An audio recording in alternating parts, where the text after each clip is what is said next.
The words landed like a sudden storm in the elegant dining room of La Belle Étoile, where we'd gathered to celebrate my daughter's university triumph. "I'm starting a new life without you," my husband of 30 years, Marcus, declared, his wine glass still raised, the toast to Elise's degree forgotten, the soft clatter of cutlery stilled, and 60 pairs of eyes swiveled between Marcus and me, anticipating a scene, tears perhaps, or a sharp retort. Instead, I smiled, a practiced curve of my lips. "Thank you for your candor," I said, my voice steady as the summer breeze outside. My name is Eleanor Whitmore, 56, and until that moment, I'd played the part of devoted wife and mother with flawless precision. For decades, I'd set aside my ambitions to bolster Marcus through 4 startups, 3 reinventions, and endless quests for purpose. I raised our radiant daughter Elise, who sat beside me now, her mortarboard askew, her face a mask of disbelief. From the corner of my vision, I caught Sylvia Harper, Marcus's younger companion, fidgeting at a table near the back, surrounded by people I'd once called friends. These were the same friends who'd smiled at our holiday gatherings, who'd known of Marcus's affair but never breathed a word to me. Sylvia, with her auburn curls and easy charm, had once sought my advice on her fledgling design career. The betrayal stung, but I'd grown accustomed to masking pain. With deliberate calm, I reached into my clutch and drew out a pale blue envelope, sealed with a wax crest. I placed it beside Marcus's plate. "What's this?" he asked, his smugness wavering. "Something for your reflection," I replied, my tone as smooth as the restaurant's velvet drapes. I turned to Elise, whose eyes shimmered with unshed tears, and pressed a kiss to her cheek. "This day is yours, darling. I'm so proud." Rising, I smoothed my silk dress and addressed the silent guests.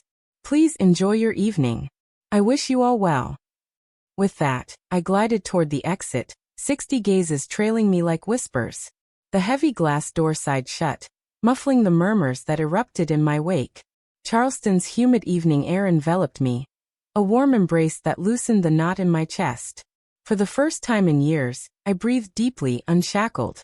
Behind me, the door swung open again, and Marcus's voice, now shrill, chased me. "Eleanor, what is this? What have you done?" I didn't pause, my heels clicking on the cobblestone path. A faint smile tugged at my lips. The envelope held the opening move of my carefully crafted response, a plan I'd woven over months. Marcus had always been the dreamer, chasing grand visions while I anchored our family. I'd balanced budgets when his ventures faltered, worked late nights as a financial analyst when he pursued fleeting passions like restoring vintage boats, a hobby abandoned after 8 months. 3 months prior, I'd noticed oddities in our shared accounts, small sums siphoned to an unfamiliar account. As someone who'd managed our finances for decades, these anomalies glowed like warning lights. I could have confronted Marcus then, but a quiet instinct urged patience. Perhaps it was the growing chill between us, or the way he'd linger over his phone, his laughter reserved for someone else. Instead of accusing, I investigated, peeling back layers of deceit. What I found was a betrayal far grander than I'd imagined. Marcus had been funneling money for over a year, not just for dinners or gifts, but for plans that excluded me entirely. The envelope I'd left him was the first thread of a tapestry I'd woven in silence, one that would unravel his illusions. I kept walking, the Charleston evening wrapping around me like a shawl, my smile widening. Marcus had underestimated me, but he was about to learn who I'd always been. I didn't falter as I left La Belle Étoile, Marcus's frantic voice fading into the Charleston evening. My smile held, not from joy but from the quiet power of knowing I'd already begun to rewrite the story he thought he controlled.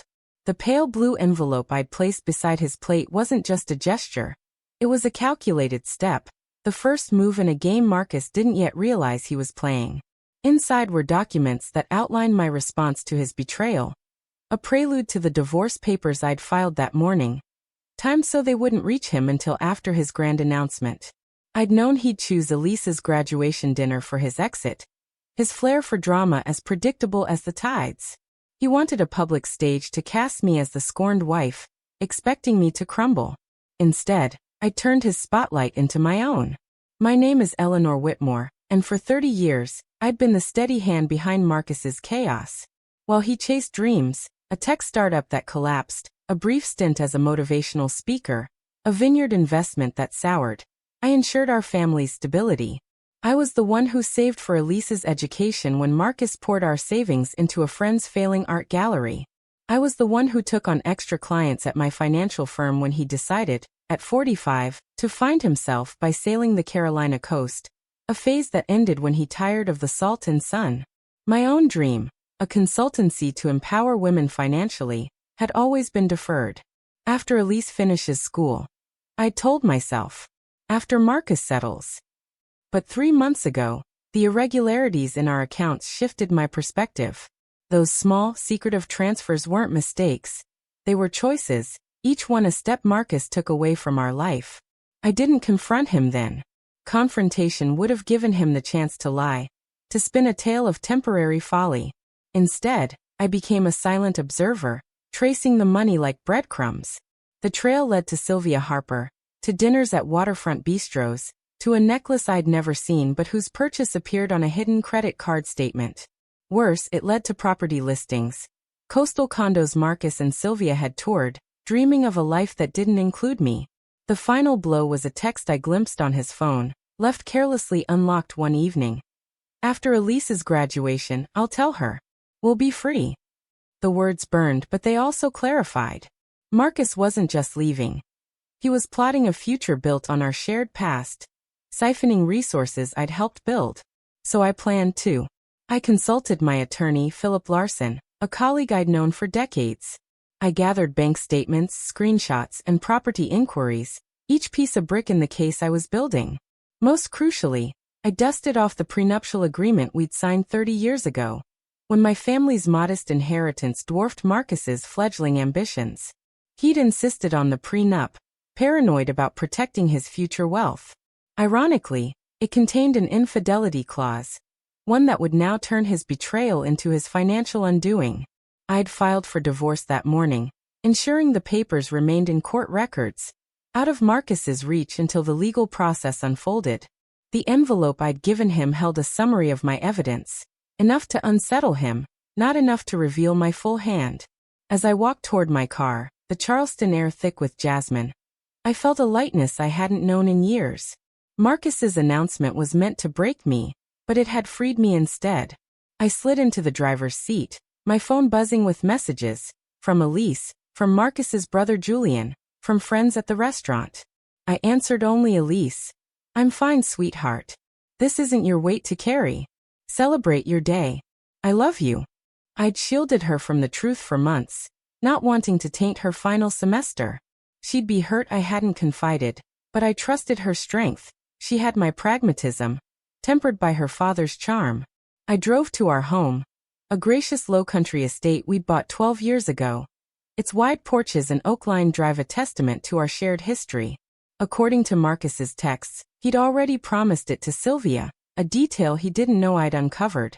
I parked and entered, the house quiet except for the tick of the mantel clock, a gift from my mother. The family portraits on the walls, the linen sofa where we'd once planned Elise's future. Everything looked familiar, yet alien.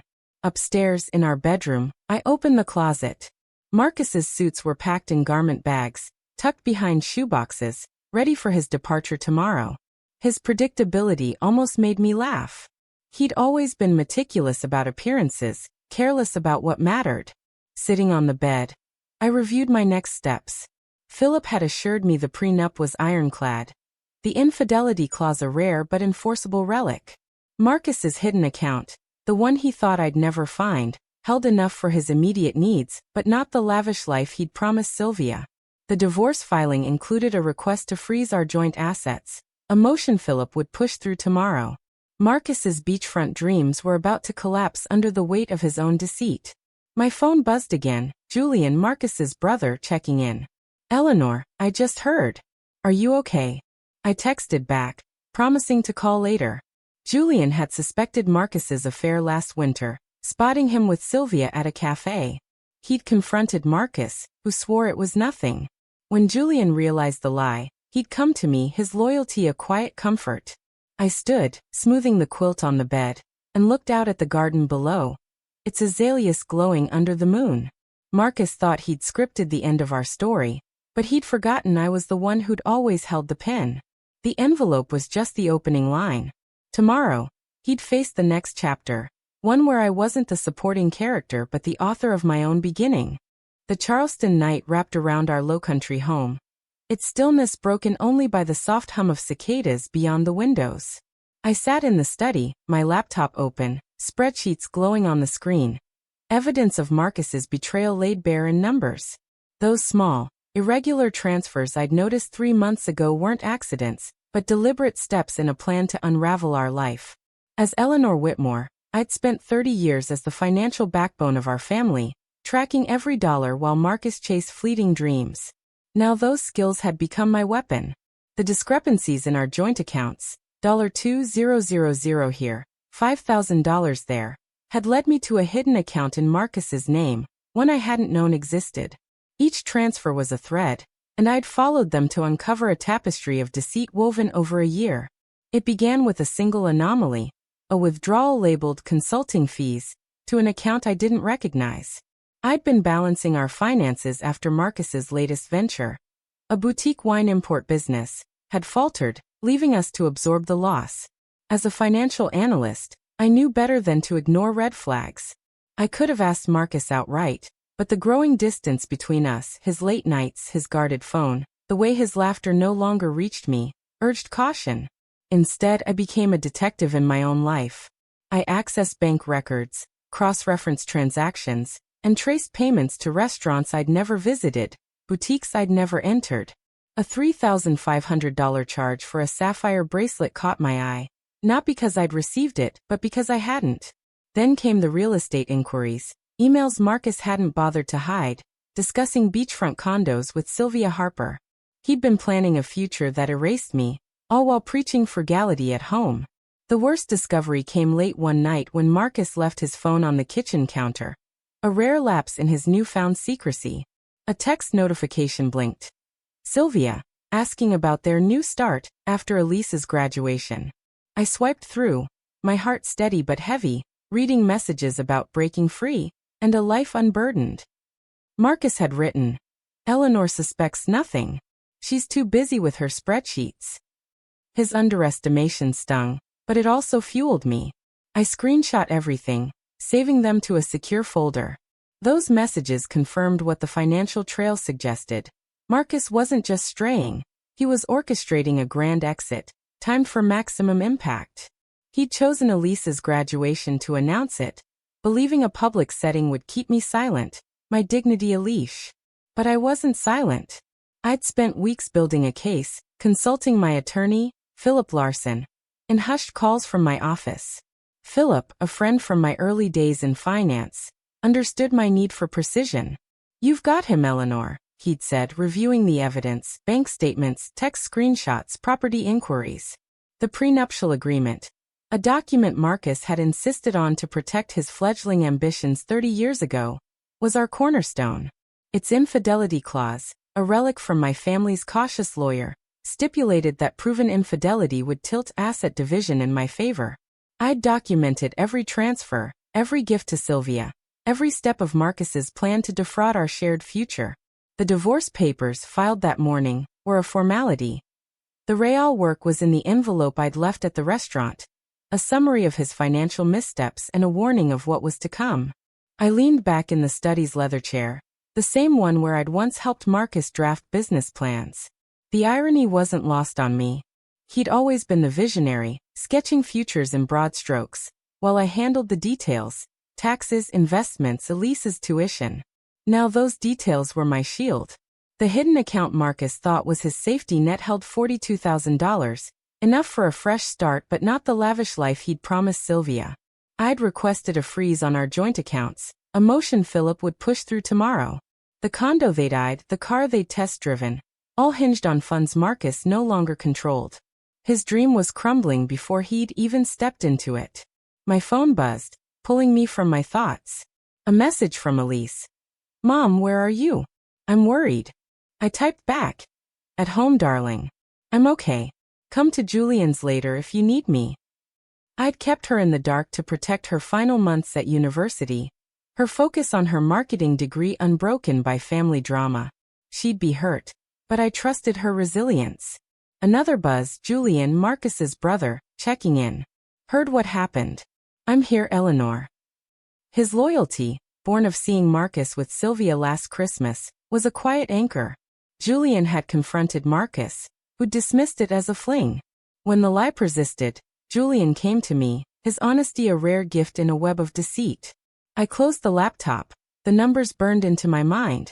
The study's bookshelves, lined with Marcus's abandoned self-help books and my finance journals, felt like a museum of our past. I'd been the practical one, the one who stayed while Marcus wandered. But practicality wasn't weakness, it was power. The prenup, the evidence, the timing, all were my design. Marcus had underestimated me, thinking my spreadsheets were blinders. They weren't. They were my map, guiding me toward a future he couldn't touch. I stood, smoothing my skirt, and glanced at the clock. Marcus would be home soon, the envelope's contents sinking in. Let him come. I was ready. The oak-lined driveway of our low-country estate glowed under the Charleston moonlight, but inside, the air felt heavy, charged with the weight of truths about to surface.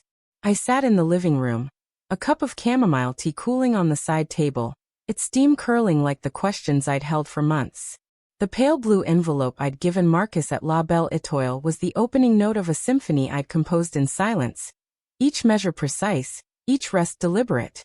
As Eleanor Whitmore, I'd spent 30 years anchoring our family through Marcus's tempests, his failed ventures, his restless reinventions. Now I was orchestrating my own reinvention, and the prenuptial agreement was my baton. Its infidelity clause, a safeguard Marcus had once demanded to protect his dreams, would now ensure he faced the consequences of his choices. 3 months ago, when I first spotted those irregular transfers in our accounts, I'd known confrontation would yield only lies. Instead, I turned to what I knew best: numbers. I traced every transaction. $1, $200 for a dinner at a rooftop restaurant, $4,800 for a deposit on a condo tour, $2,000 for a weekend getaway Marcus claimed was a business trip. Each was a betrayal, but the real wound was the text messages I'd found on his phone. After Elise's big day, I'll tell Eleanor. Public settings best, she won't make a fuss. Sylvia's reply. You're sure she doesn't know about the account? Marcus's response. Eleanor's too buried in her ledgers to notice. His arrogance was my advantage. I'd spent weeks with my attorney, Philip Larson, building a case as airtight as a vault. Bank statements, screenshots, email threads about beachfront properties. All were cataloged, time-stamped, undeniable. The divorce papers filed that morning were the foundation. The envelope was the spark. I'd timed everything with care, knowing Marcus would wait until Elise's graduation to drop his bombshell, believing it would trap me in decorum. He hadn't anticipated my own script. The envelope contained a summary of his financial maneuvers and a reference to the prenup's infidelity clause, enough to rattle him without revealing my full strategy. Philip had already moved to freeze our joint accounts, a motion set to be approved tomorrow. The condo, the car, the life Marcus envisioned with Sylvia, all were tethered to funds he could no longer touch. My plan wasn't vengeance. It was justice, a reclamation of the stability I'd built while Marcus chased illusions. The front door slammed, jolting me from my thoughts. Eleanor. Marcus's voice echoed through the house, sharp with panic. I closed my laptop, the screen still glowing with the spreadsheet I'd been reviewing, and waited. He stormed into the living room, the envelope crumpled in his fist, his face flushed. What is this? He demanded, waving the papers. You filed for divorce? Today. I met his gaze, calm as the tea beside me. It seemed fitting, given your announcement. You wanted a new beginning. I'm helping you start it. His eyes widened, searching for a crack in my composure. You had no right, he said, his voice pitching higher. I had every right, I replied. Just as you had every right to choose Sylvia. He paced, the envelope crackling in his grip. The prenup's ancient, Eleanor. It's void after all these years. Any lawyer will tell you that. I allowed a small smile, the kind I'd used to soothe clients through financial storms. Section 12 Marcus. The fidelity clause holds for the marriage's duration. Your lawyer might have mentioned that, if you'd hired one. His face paled, the reality sinking in. The prenup, his own insistence 30 years ago, was now his unraveling. The house, the retirement accounts, the investments he'd assumed were half his. They were protected by a document he'd forgotten, one I'd never overlooked. "You can't do this," he said, collapsing onto the sofa, his bravado leaking away. "We built this together." I leaned forward, my voice steady but firm. "And you chose to dismantle it. You moved money, Marcus. You planned a life without me, without telling me. Choices have consequences." His phone buzzed in his pocket, insistent, ignored. Sylvia, no doubt, waiting for the future he'd promised. "You're cold," he tried, shifting tactics. "This isn't you." I studied him, the man I'd loved through his failures, his fleeting triumphs. "Maybe you never knew me," I said softly. "Just as I clearly didn't know you." He stood, agitated, his phone buzzing again. "I need to make calls." I nodded. "Your lawyer's a good start. I'll be at Julian's tonight." His shock was raw. "My brother's? He's in on this." I gathered my purse, my movements deliberate. "Julian saw you with Sylvia last Christmas. He gave you a chance to end it. You lied to him too." Marcus's jaw clenched. "Everyone's betraying me." I paused at the door. "Ironic, isn't it?" I replied, heading for the door. His voice followed, desperate now. "What about Elise? Have you thought about her?" I paused, anger flickering through my calm. "Don't hide behind our daughter. You weren't thinking of her when you were signing leases with Sylvia." I stepped outside, the night air cool against my skin. Marcus's phone buzzed again, and he groaned, glancing at it. "Problem?" I asked, unable to resist. "Sylvia's at the apartment," he admitted. "Already moving in." I smiled, a genuine one this time. "The lease you co-signed?" "The agent called our home line to verify. I handled it." His confusion deepened, but I didn't elaborate. The application had been flagged for discrepancies, my doing, and never finalized. I left him standing in the doorway, the first threads of his new life unraveling. My car waited, a quiet promise of the freedom I was claiming, one step at a time. The Charleston night hummed with quiet energy as I drove away from our low-country estate, leaving Marcus in the doorway, his world fraying at the edges. The pale blue envelope I'd given him at La Belle Étoile had done its work, planting seeds of doubt that now bloomed into panic. As Eleanor Whitmore, I'd spent 30 years smoothing the chaos Marcus left in his wake. Failed startups, impulsive career shifts, dreams that flickered and faded. Tonight, that role ended. My calm wasn't an act but a shield, forged over months of uncovering his betrayal. The financial trails, the text messages, the prenuptial agreement. They were my arsenal, and I'd wielded them with precision. Now, as I headed to Julian's, the confrontation at home loomed in my mind. A turning point where Marcus faced the man in the mirror I'd seen clearly for months. I pulled into our driveway hours earlier, the house's familiar silhouette both a comfort and a wound. Inside, I'd settled in the living room, my laptop open to a spreadsheet of Marcus's hidden transfers, $42,000 siphoned to an account he thought I'd never find. The prenup's infidelity clause, a relic from our early days, was my trump card, and I'd played it through the divorce papers filed that morning.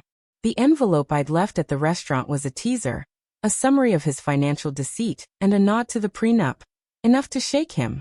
I'd known he'd come home, the envelope burning in his hand, and I'd waited, ready to draw the line. The front door had slammed, Marcus's voice cutting through the quiet.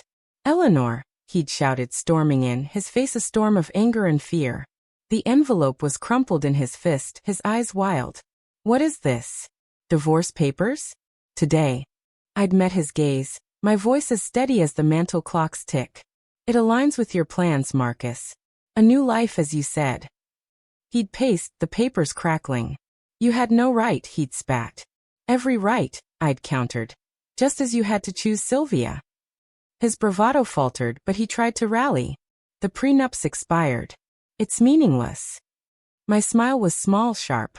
Section 3, Marcus. The fidelity clause lasts the marriage. You didn't check, did you? His face drained, the truth hitting like a wave. The prenup, his own safeguard 30 years ago, now locked him out of the life he'd planned. He'd collapsed onto the sofa, desperation seeping in. We built this, Eleanor. Together. I leaned forward, my tea untouched. And you built something else without me. You moved money, planned a future, lied.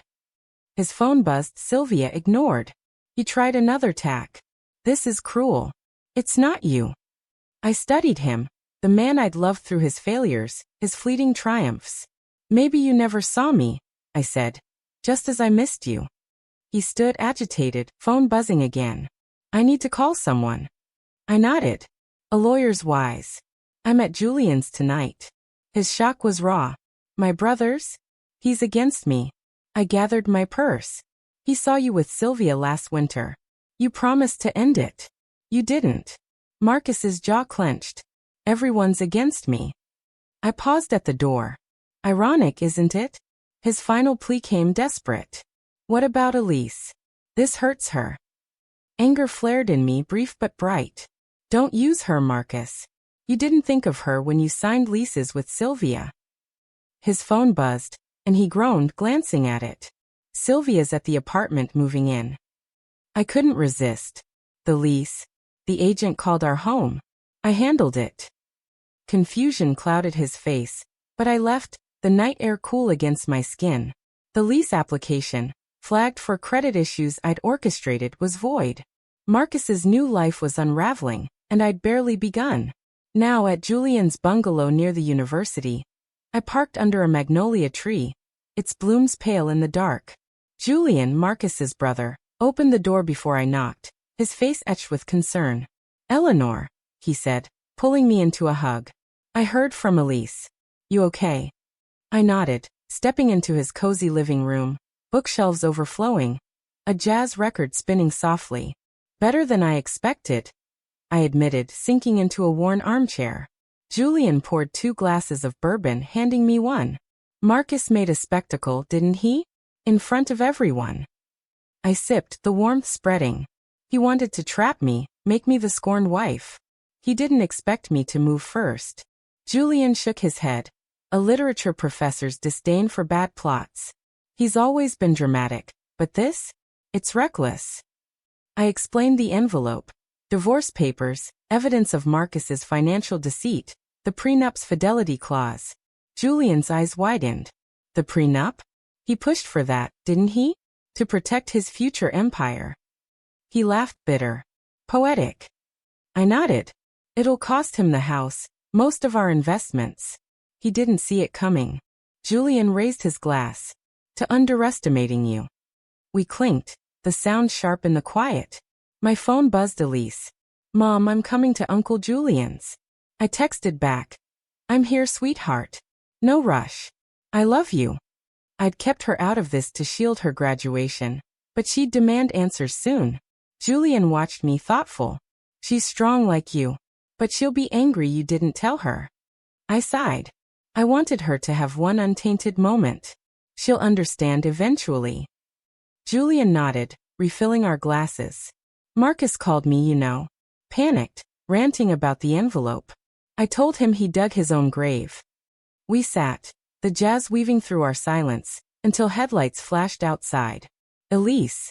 I braced myself, knowing the confrontation at home was just the beginning. Marcus's betrayal had fractured our family, but I'd protect what remained, starting with the truth I'd soon share with my daughter.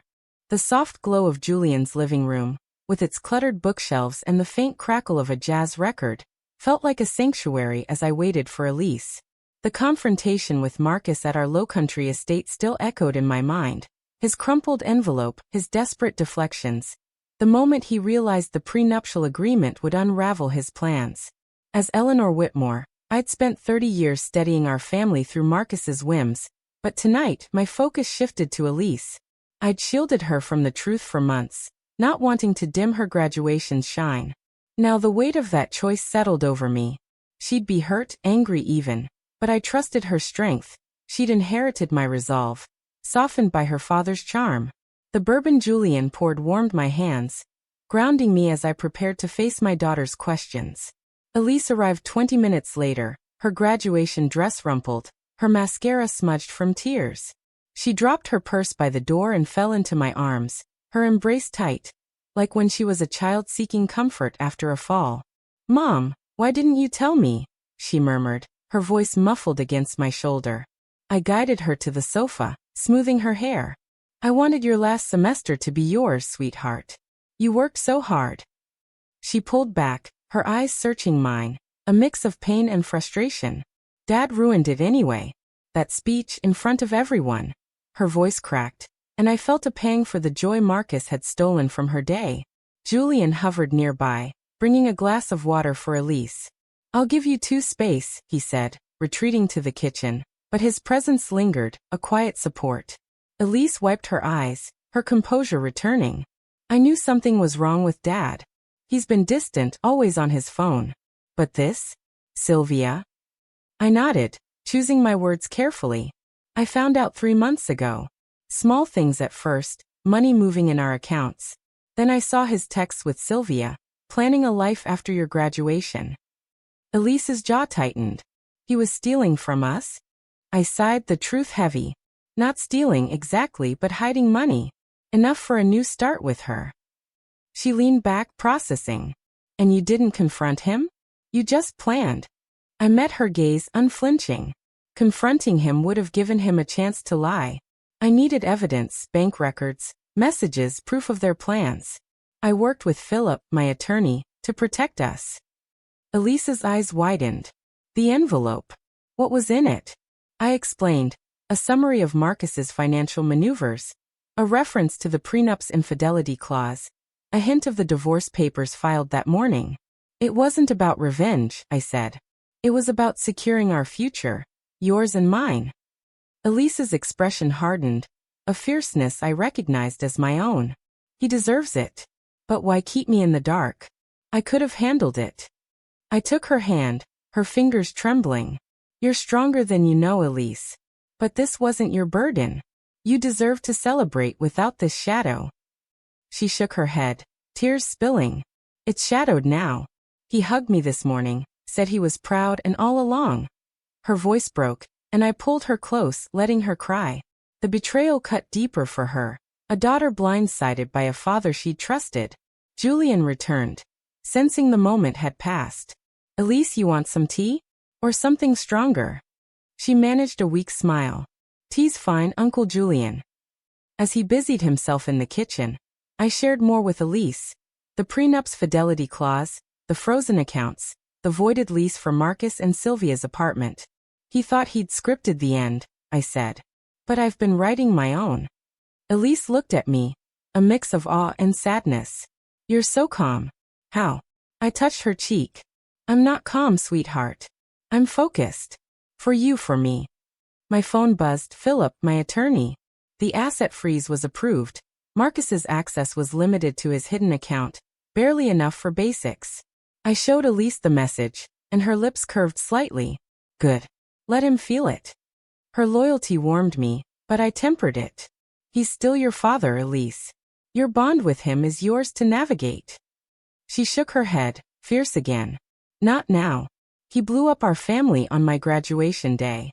I can't even look at him." The doorbell rang, startling us. Julian answered, returning with a grim expression. "It's Marcus. And Sylvia." My stomach tightened, but I nodded. "Let them in."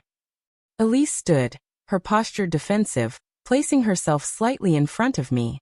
Marcus entered, his face haggard, Sylvia trailing behind, her auburn curls limp, her eyes avoiding mine. She was 39, confident in a way that spoke of untested resilience. Marcus, though, was all anger, his earlier desperation hardened. "Eleanor, this has to stop," he demanded. "Unfreeze the accounts. We can talk like adults." Elise stepped forward before I could speak. "Adults? You announced you're leaving Mom at my graduation dinner. In front of everyone." Marcus blinked, as if just seeing her. "Elise, this isn't about you." Her voice rose, incredulous. "Not about me? You ruined my day, Dad. You planned a new life while I worked 2 jobs because you said money was tight." Sylvia touched his arm. "Mark, maybe we should." He shook her off. "No. Eleanor, be reasonable." I remained seated, my voice even. "The accounts stay frozen until the hearing in 3 days. The judge will decide." Marcus sputtered. 3 days? What do I do until then? I tilted my head. Your personal account should suffice. The one you've been funding for a year. Sylvia's head snapped toward him. A personal account? How much? Her question hung, revealing cracks in their trust. I stood addressing Julian. I think they should go. Elise nodded, her voice cold. Please, Dad. Leave.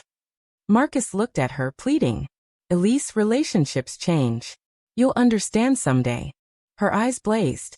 I understand you're a coward who couldn't give Mom a private conversation. I understand you lied to us. Silence fell heavy. Marcus turned, Sylvia following, her discomfort palpable. At the door, he paused, looking back. This isn't over, Eleanor. I met his gaze. I'm counting on it. They left, and Elise sank beside me, tears fresh. I've never spoken to him like that. I wrapped an arm around her. Sometimes truth hurts to say, but it's right. Julian brought Elise's tea, his voice soft. To new chapters. We raised our glasses, the clink a quiet promise. Marcus's betrayal had tested our bonds, but Elise's fire reminded me we'd endure. The jazz record in Julian's bungalow spun softly, its notes weaving through the tension left by Marcus and Sylvia's departure. I sat with Elise on the sofa, her head resting against my shoulder, the weight of the day settling over us like Charleston's evening mist. As Eleanor Whitmore, I'd spent 30 years as the steady hand in our family, but tonight, my role was shifting, not just wife or mother, but protector of what remained. Elise's tears had dried, replaced by a quiet resolve that mirrored my own. Marcus's betrayal had fractured our world, but the allies gathering around us, Julian, Elise, even my attorney Philip, were the scaffolding for a new beginning. The confrontation at home and Elise's fierce stand against her father had clarified one truth. We were a family, with or without Marcus. Julian returned from seeing Marcus and Sylvia out, his expression a mix of exasperation and amusement. My brother's digging a deeper hole, he said, settling into an armchair with a fresh glass of bourbon. Sylvia looked ready to bolt.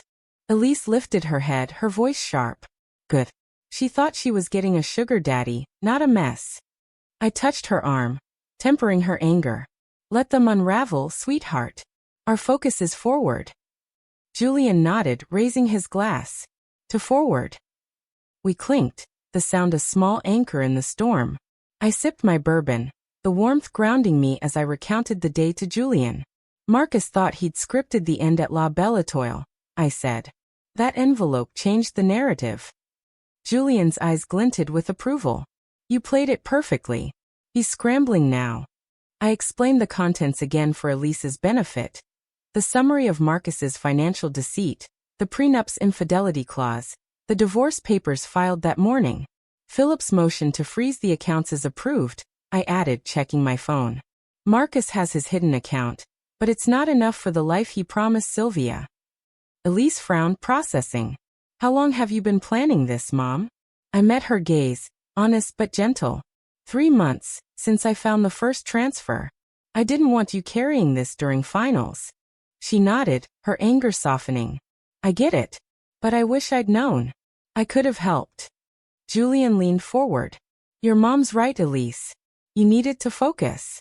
She's got this. His loyalty, forged when he'd spotted Marcus with Sylvia last Christmas, was unwavering. He'd confronted Marcus, who'd sworn it was a fling. When the lie persisted, Julian came to me, his honesty a lifeline. My phone buzzed again. Philip, confirming the court's approval of the asset freeze and temporary possession of our Lowcountry estate, per the prenup. I showed the message to Elise and Julian. The house is ours for now, I said. Elise's lips curved slightly. He was going to give it to her, wasn't he? I nodded, recalling the texts I'd seen about Sylvia redecorating our home. He didn't know I had those messages. Julian chuckled. He's always underestimated you, Eleanor. Big mistake. We moved to Julian's sunroom, its windows open to the night air, jasmine mingling with the bourbon's bite. Elise curled up on a wicker chair, her graduation dress now a reminder of the day's duality, triumph and betrayal. What happens next? She asked. I outlined the plan. A preliminary hearing in 3 days, where the judge would review the prenup and Marcus's financial maneuvers. Philip's confident, I said. The evidence is airtight, bank records, texts, property inquiries. Marcus's own words sink him. Elise's eyes hardened. He deserves it. But it still hurts. I reached for her hand. It will for a while. But we're stronger than this. Julian's phone rang, and he stepped away to answer. It's a colleague, he mouthed, leaving us. Elise looked at me, her voice soft. I'm proud of you, Mom. You didn't break. I smiled, though the ache of 30 years lingered. I broke quietly, Elise. But I rebuilt too. She hugged me, fierce and quick, like the child she'd been. Julian returned, his expression troubled. That was a friend from the university. Marcus called her, spinning a story that you're the vindictive one, Eleanor. Says you've been planning to ruin him for months. I sighed, unsurprised. Marcus always rewrote narratives to cast himself as the victim. Let him talk, I said. The truth's in the numbers. Elise's jaw tightened. He's telling people I'll take his side eventually. That I'll understand. I shook my head. He's grasping. You know what he did? She nodded, resolute. I'm with you, Mom. Always. Her loyalty was a bomb, but I cautioned her. He's your father, Elise. You'll find your own path with him when you're ready. She shrugged, not ready yet, and I didn't push. Julian poured another round, his voice light but firm. You've got us, Eleanor.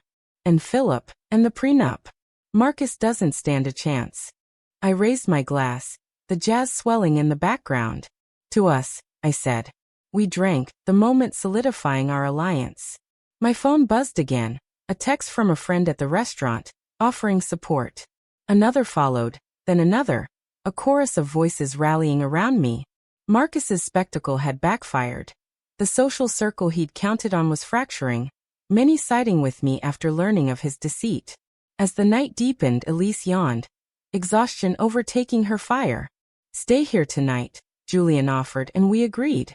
He showed us to his guest rooms, simple but warm, with quilts and books stacked on nightstands. Elise hugged me again before retiring. Love you, Mom. I kissed her forehead. Love you too. Alone in the guest room. I sat by the window, the Charleston skyline faint in the distance. Marcus's betrayal had tested our bonds, but Elise's strength, Julian's loyalty, and my own resolve were unbreakable. The hearing loomed, a chance to cement my strategy. Marcus thought he'd written the end, but I was crafting a new story, one where I stood tall, surrounded by those who chose truth over illusion. The Charleston rain pattered against the courthouse windows, a soft rhythm that steadied my nerves as I sat in the small courtroom, my attorney Philip Larson beside me. The preliminary hearing was underway, a crucial step in dismantling the future Marcus had envisioned with Sylvia. As Eleanor Whitmore, I'd spent 30 years balancing our family's finances through Marcus's erratic ventures, but today, my expertise was a blade, honed by months of gathering evidence. The pale blue envelope I'd given Marcus at La Belle Étoile had set this in motion, its contents. A summary of his financial deceit and a nod to our prenuptial agreement, unsettling him as intended. Now the legal system would enforce the consequences of his betrayal, with the prenup's infidelity clause as my cornerstone. Philip adjusted his tie, his calm confidence a mirror to my own.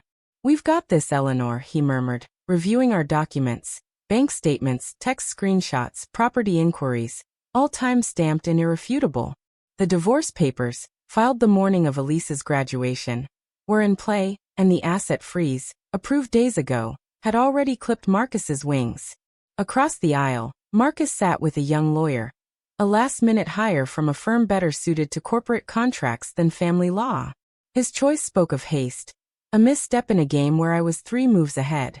His face was drawn, the bravado from our confrontation at home replaced by a flicker of unease.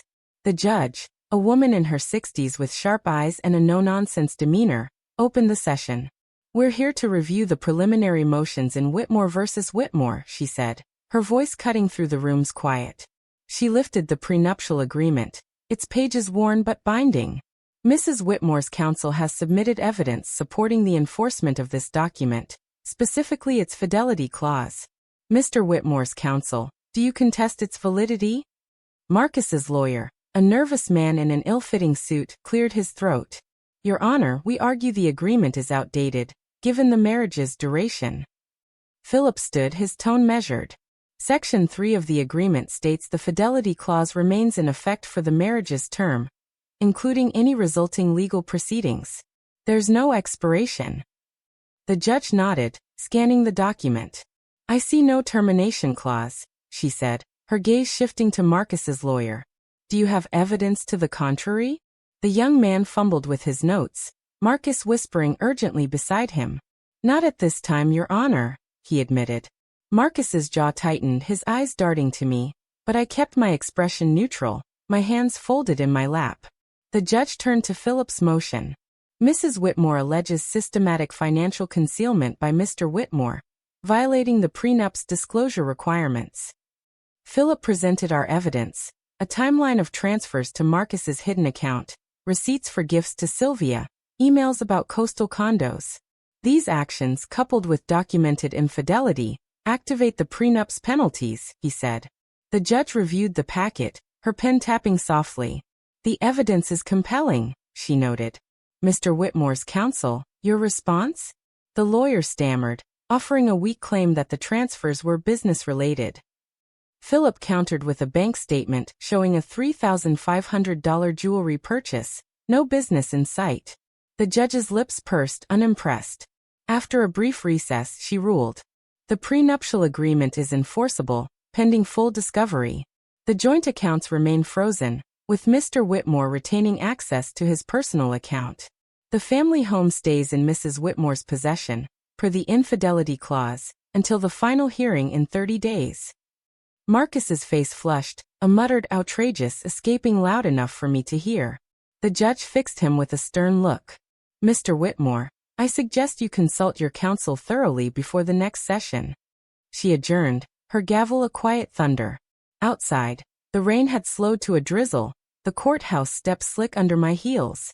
Philip smiled, a rare crack in his professionalism. Textbook Eleanor. He's got no ground to stand on. I nodded, the weight of the ruling settling in. The house, our investments, Elise's future. They were secure for now. Marcus caught up to me in the hallway, his lawyer trailing behind. Eleanor, please, he said, his voice low, almost pleading. 30 years together, it has to mean something. I turned, my gaze steady. It meant everything, Marcus, until you decided it didn't. I walked away, leaving him in the corridor, the prenup's shadow lengthening over him. Elise was waiting at Julian's bungalow when I arrived, her face anxious. How'd it go, Mom? I hugged her, the dampness of my coat mingling with her warmth. The judge upheld the prenup. The accounts stay frozen, and the house is ours for now. Her relief was palpable, but her eyes held questions. What's Dad saying? I sighed, setting my purse down. He's trying to rewrite the story, claiming I'm the vindictive one. But the evidence speaks louder. Julian, pouring coffee in the kitchen, snorted. Classic Marcus. Always the victim. We sat in the sunroom, the rain a soft backdrop. I shared the hearing's details, the judge's ruling, Marcus's floundering lawyer, the prenup's power. Elise listened, her anger at her father tempered by sadness. He really thought he'd get away with it, she said, shaking her head. Julian nodded. He underestimated your mom. Fatal error. I smiled, but the victory felt bittersweet. The legal win was mine, but the family we'd been was gone, reshaped by Marcus's choices. My phone buzzed, a text from a friend, then another, offering support. Word of the hearing was spreading, and Marcus's attempts to spin a victim narrative were faltering. He's losing friends fast, Julian said, reading a message on his own phone. People aren't buying his story after learning about Sylvia. I sipped my coffee, the warmth grounding me. The courtroom had been my stage today, and I'd played my part flawlessly. The final hearing loomed, but for now, I was fortified by allies, evidence, and a truth Marcus couldn't rewrite. The Charleston drizzle had cleared, leaving the air crisp as I drove through the city's historic streets, the glow of gas lanterns flickering like the fragments of my old life. The courtroom victory 3 days ago had solidified my position, the prenuptial agreement's infidelity clause locking Marcus out of the future he'd planned with Sylvia. As Eleanor Whitmore, I'd spent 30 years anchoring our family, but now I was navigating a new tide. One where Marcus's carefully curated image was crumbling. The asset freeze, the house secured in my name, and the evidence of his deceit were reshaping our social circle. Friends who'd once toasted Marcus's charm were pulling away, their calls to me now laced with support or curiosity. His betrayal, announced so publicly at La Belle Étoile, had backfired, turning his spotlight into a shadow. Word spread quickly, as it does in Charleston's tight-knit circles. My phone buzzed daily, friends like Margaret, who'd been at the restaurant, offering quiet solidarity. "I had no idea, Eleanor. You're so strong." Others, less tactful, fished for details, their voices tinged with gossip's thrill. I kept my responses measured. "Marcus and I are parting ways. These things happen." The truth, sharp and documented, stayed with Philip, my attorney, ready for the final hearing in 27 days. Marcus, meanwhile, was spinning tales of victimhood, claiming I'd orchestrated his downfall out of spite. "Eleanor's been planning this for months," he'd told one couple, unaware I'd learned of it through Julian. Julian called me 2 weeks after the hearing, his voice laced with amusement. "Have you heard the latest? Sylvia's gone." I was at my desk, reviewing client files, the hum of my new office downtown grounding me. "Already?" I asked, unsurprised but curious. Julian chuckled. "She moved out of Marcus's apartment.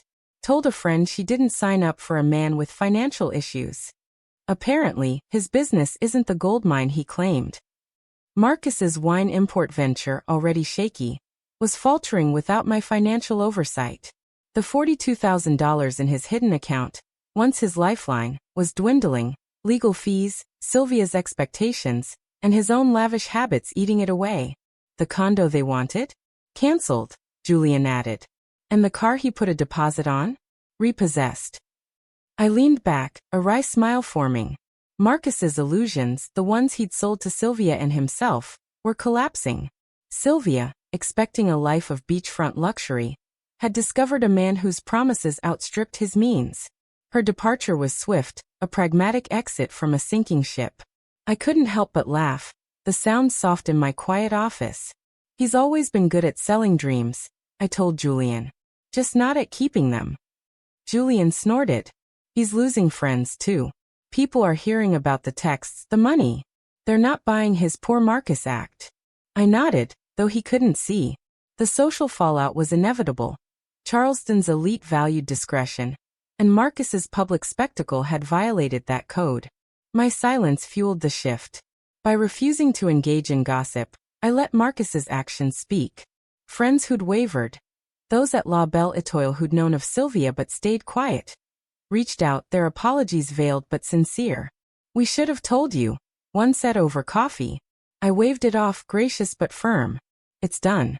I'm moving forward." And I was. The asset freeze gave me breathing room, my separate savings a buffer Marcus hadn't anticipated. I'd rented a small office downtown, its exposed brick and high windows a canvas for my long-deferred dream. A financial consultancy for women. My first clients, 2 divorcees navigating asset splits, came through word of mouth.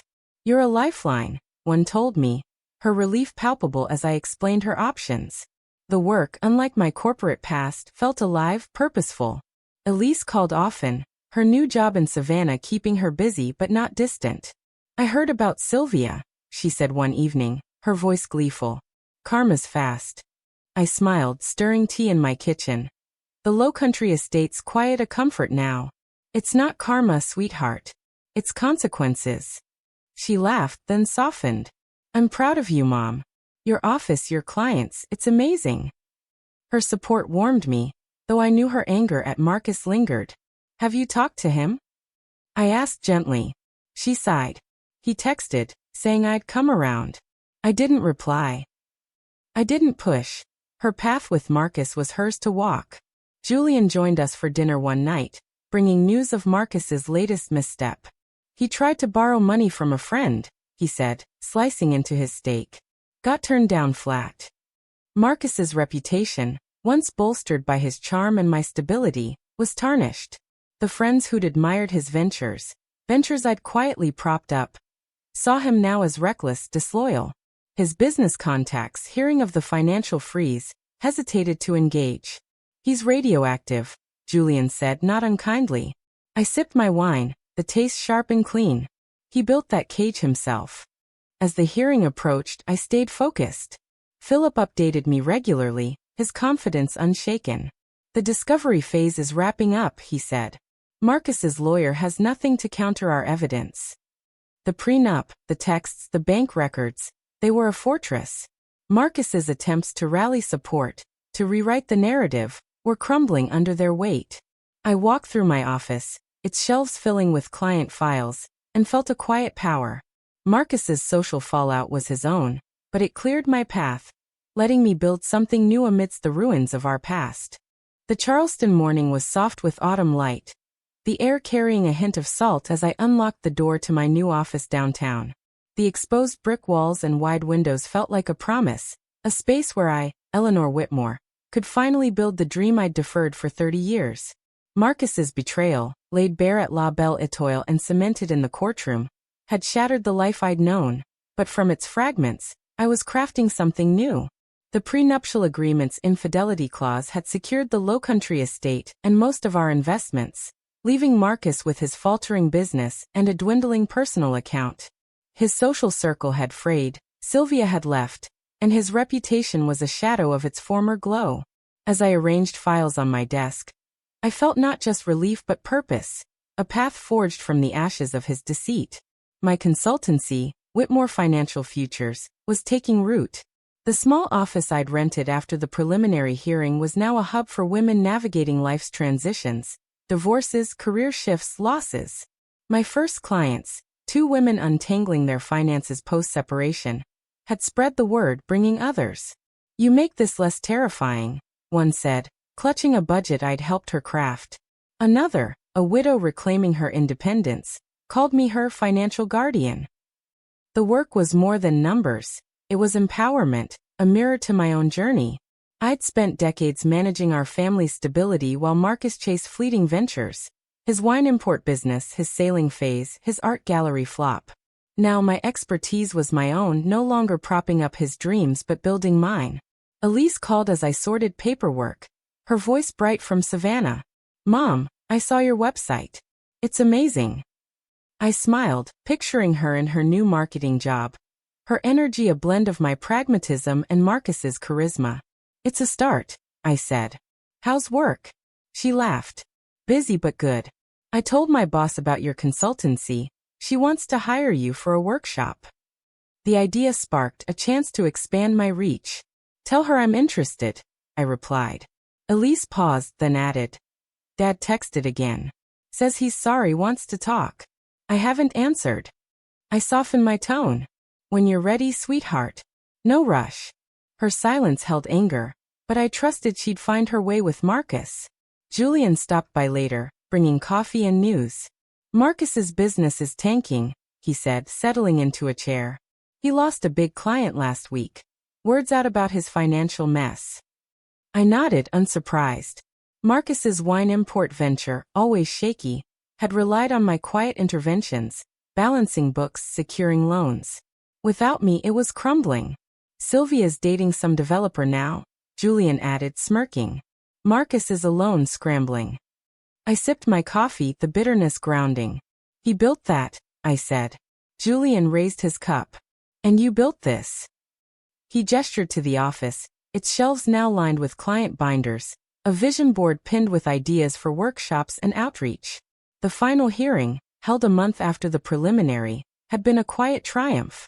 It fell on what would have been our 31st anniversary, a poetic close to a chapter Marcus had tried to rewrite. He arrived haggard, his lawyers still unprepared, while Philip presented our evidence with surgical precision, bank records, texts, the prenup's unyielding terms. The judge, her eyes sharp as ever, upheld the agreement in full. I retained the house, my retirement accounts, and 70% of our joint investments, exactly as the prenup stipulated for infidelity. Marcus left with his struggling business, his personal account, now nearly drained, and his belongings.